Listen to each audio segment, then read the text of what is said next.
मविया मुख्यमंत्री पदाच्या चेहऱ्याशिवाय विधानसभा निवडणूक लढणार असल्याची माहिती सूत्रांनी दिली आहे। लोकसभेप्रमाणे विधानसभेला सुद्धा मविया आता सामोरे जाणार असल्याचं कळत आहे। तर मुख्यमंत्री पदाबाबत निकालानंतर निर्णय घेतला जाणार असल्याची माहिती सूत्रांनी लोकशाही मराठीला दिलेली आहे। तर मविया यावेळच्या विधानसभा निवडणुका या मुख्यमंत्री पदाच्या चेहऱ्याशिवाय लढणार असल्याची माहिती आहे।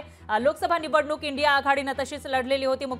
पंतप्रधान नेमके कोण असणार असा सवाल वारंवार सत्ताधाऱ्यांकडून विचारला जात होता, मात्र त्याचं उत्तर एक दिलं जात नव्हतं। आणि अशातच आता राज्यामध्ये ज्या विधानसभेच्या निवडणुका आहेत त्यामध्ये सुद्धा मविया मुख्यमंत्री पदाच्या चेहऱ्याशिवाय निवडणुका लढणार असल्याची माहिती आहे।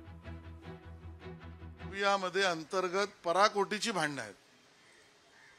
उमेदवारीवरून भांडण आहे, नेतृत्वावरून भांडण आहे, मुख्यमंत्री पदाच्या चेहऱ्यावरूनही भांडण आहे।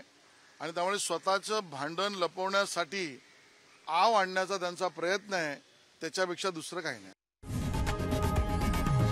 लोकशाही मराठी ऐका, पहा, जागरूक रहा।